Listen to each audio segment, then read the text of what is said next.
très ravie de vous retrouver pour une nouvelle édition du Journal de l'économie.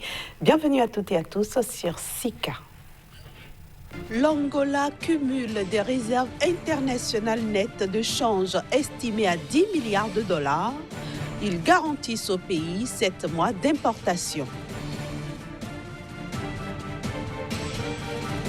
Le Nigeria aura du mal à respecter le délai fixé pour le déploiement de la TNT sur son sol. Ce délai est maintenu à juin 2020 par l'Union internationale des télécommunications. Les investissements directs étrangers ont chuté de 20% dans le monde au premier semestre 2019. C'est ce qui ressort d'un rapport de l'OCDE.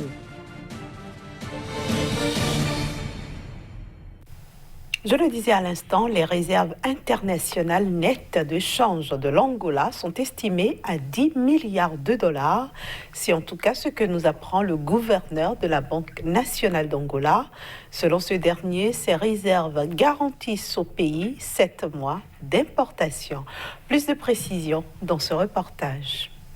10 milliards de dollars, ainsi s'élèvent les réserves internationales nettes de change de l'Angola. Selon le gouverneur de la Banque nationale angolaise, ces réserves garantissent au pays 7 mois d'importation. L'Angola, qui a déjà parcouru quelques étapes dans le cadre du développement du marché des changes, semble aujourd'hui dans de meilleures conditions pour parvenir à un régime de taux de change déterminé par le marché. En croit le FMI, les réformes macroéconomiques entreprises par les autorités angolaises ont permis l'amélioration du change entre le taux parallèle et le taux officiel. Évalué à 150% en 2017, ce taux se situe actuellement à 30%, tandis que l'inflation qui avait atteint 18% a été réduite à 15%. Reste maintenant que le pays réduise son endettement public tout en maintenant sa consolidation fiscale. L'Angola doit aussi, selon le Fonds monétaire international, diminuer sa dépendance pétrolière et matérialiser quelques programmes non réalisés jusqu'ici afin d'éviter la vulnérabilité et de poursuivre dans la stabilisation macroéconomique. Le Nigeria pourrait ne pas respecter le délai fixé à juin 2020 par l'Union internationale des télécommunications pour le déploiement de la TNT. Bien que les autorités du pays ont annoncé le début de l'abandon des ondes analogiques pour 2020, on note une certaine lenteur dans les opérations. D'après les détails fournis par la Commission nationale de radiodiffusion, les ondes analogiques seront arrêtées dans un premier temps dans 6 zones, à commencer par Abuja dès l'an prochain. Mais aucune date n'a été donnée pour le moment. Le Nigeria devra aussi faire face aux problèmes liés au financement de sa migration dont le calendrier est toujours attendu. Et puis la province de Nampula au Mozambique s'attend à une récolte de 113 000 tonnes de noix de cajou au terme de la campagne 2019-2020. Si ce volume était effectivement réalisé, il marquerait une légère hausse d'environ 3 000 tonnes par rapport à celui réalisé durant la saison précédente. Il devrait ainsi permettre de renforcer le poids de la zone dans la production nationale de noix de cajou. En effet, la province de Nampula a déjà compté pour près de la moitié de la récolte enregistrée en 2018-2019, qui s'était élevée à 143 000 tonnes. En dehors de cette province, les autres places fortes de la production de cajou au Mozambique sont Cabo Delgado et Zambézie. Le pays envisage de réaliser d'ici à 5 ans une production de 200 000 tonnes de noix de cajou. Et puis l'Organisation de coopération et de développement économique a annoncé un recul des investissements directs étrangers dans le monde au premier semestre 2019. Selon l'OCDE, ces investissements ont chuté de 20%. Plusieurs raisons expliquent cet état des choses, en croit donc l'OCDE. Au premier semestre, les investissements directs étrangers ont chuté de 20%, selon l'Organisation de coopération et de développement économique, OCDE. L'institution explique cette situation par le fait que les investissements des grandes multinationales passent souvent par des structures spécifiques qui détiennent directement leurs actifs étrangers ou les financent sans pour autant avoir une présence physique significative sur le territoire où elles sont logées ni un niveau d'emploi notable. De tels investissements directs étrangers n'ont pas d'impact réel sur l'économie du pays qui les accueille, au dire de l'OCDE qui explique que les Pays-Bas et le Luxembourg sont concernés au premier chef, puisque la part des structures spécifiques dans les entrées d'IDE du Luxembourg atteint 96% et 64% aux Pays-Bas.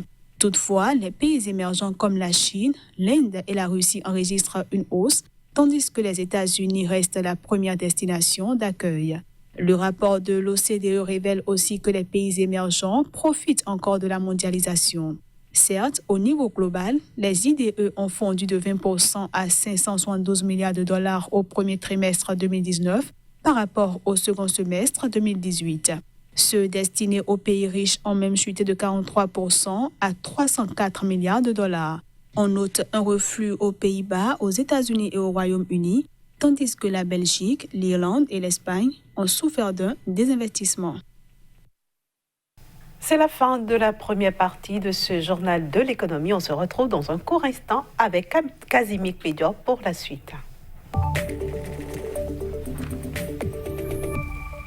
Bonjour à vous Casimir et bienvenue. Bonjour Laisse. Aujourd'hui, vous nous emmenez en Érythrée. L'Érythrée qui, après la chute du taux de croissance à 3,8% cette année, entrevoit une remontée pour l'année prochaine. C'est bien ça Inès, il faut dire à cela s'ajoute aussi donc les difficultés politiques et aussi la question donc de l'insécurité au niveau donc de ce pays qui est cité comme un véritable risque au niveau donc de la communauté, au niveau de la Corne de l'Afrique désormais.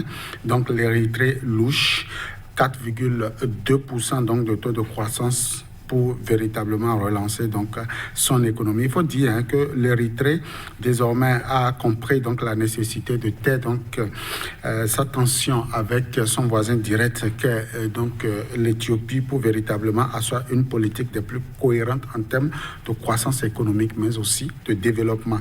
L'Érythrée enfin c'est comment faire désormais pour trouver donc de l'emploi, de l'embauche donc pour sa population, notamment cette population qui vit au niveau donc de quelques villes phares qui aujourd'hui ont été décimées par plusieurs années, 2 décennies donc de conflits entre l'Éthiopie et ce pays-là. Au-delà de tout ceci, l'Érythrée veut tourner la page lugubre donc de la croissance des plus basses au niveau donc de la région pour véritablement faire face aux enjeux du développement. Alors concrètement, qu'est-ce qui va motiver la reprise annoncée pour l'année prochaine ? Alors, la reprise annoncée pour l'année prochaine a été motivée par ce qui s'est passé en 2018, précisément avec l'Éthiopie, l'accord de paix, qui aujourd'hui sonne comme la relance, comme donc la révolution véritablement entre les deux pays, mais aussi au niveau de la région où véritablement on pourra assister désormais à une éclosion de l'économie au niveau donc de la région. On annonce déjà que le système des Nations Unies, l'ONU, donc est en train de retirer ses embargos, est en train donc de retirer ces menaces sur l'économie de ce pays et déjà la région pourra donc bénéficier des performances économiques liées donc à l'étroitesse donc de l'économie, enfin des pays aux relations économiques existantes entre les différents pays. On annonce aussi que l'Érythrée aujourd'hui est louchée par beaucoup de partenaires techniques et financiers en ce qui concerne donc l'investissement. Aujourd'hui, les investisseurs commencent donc par frapper à la porte de l'Érythrée pour véritablement voir ce qui peut être fait en collaboration avec l'État, mais aussi avec les privés. Et déjà, le secteur extractif attire beaucoup d'investisseurs au niveau de ce pays-là. En tout cas, Pour ce qui est donc du secteur des services, il faut déjà dire qu'on note un taux de croissance de 2,3% en 2018, ce qui donc affiche la bonne intention de ce pays, mais aussi de son nouveau partenaire qui est donc l'Éthiopie, d'accompagner donc l'élan économique envisagé donc par le pays. L'industrie a affiché en 2018 un taux de croissance de 1%. C'est faible, mais déjà il faut noter que les deux partenaires commencent déjà par travailler donc sur ce secteur-là. L'agriculture aussi a pu tirer 0,9% de taux de croissance, ce qui véritablement montre que l'Éthiopie et l'Érythrée, les deux, donc, désormais, décident de travailler, et ceci dans le bien-être donc, des populations érythréennes. Alors, Kazmik Bédio, est-ce que nous pouvons déjà considérer que l'économie érythréenne se porte bien? Oui, Inès, on peut déjà le dire, déjà que l'Éthiopie est allée donc exploiter le port d'Assab et de Massawa pour véritablement donc permettre à l'importation de pouvoir passer par ces ports-là, aussi à l'échange commercial, de véritablement avoir un lendemain meilleur. Au-delà de ça, les embargos, je l'ai dit tantôt, les différents blocus donc, entre ces deux pays ont été levés, et je crois que oui, l'économie pourra reprendre pour les 5 voire les 10 prochaines années. En tout cas, l'Eldorado, selon donc les observateurs désormais, c'est entre l'Érythrée et l'Éthiopie qui véritablement pourront permettre à la Corne de l'Afrique de mieux se porter en ce qui concerne l'économie. Et pourquoi pas, ce pays pourra peut-être rejoindre, sait-on jamais, la zone de libre-échange continentale, car c'est le seul pays qui est laissé sur le carreau à cause donc de cette difficulté liée donc à la sécurité, mais aussi aux embargos que lui ont imposé donc la communauté internationale, notamment l'ONU et les autres partenaires techniques et financiers. Alors, est-ce qu'il y a des risques éventuels auxquels le pays pourrait être confronté? Bien sûr, Inès, il y a quelques risques auxquels le pays risque donc d'être confronté. Déjà, sur le plan donc de la relance du secteur agricole, le pays est dépendant à plus donc de 90% de dame nature, c'est-à-dire la pluie.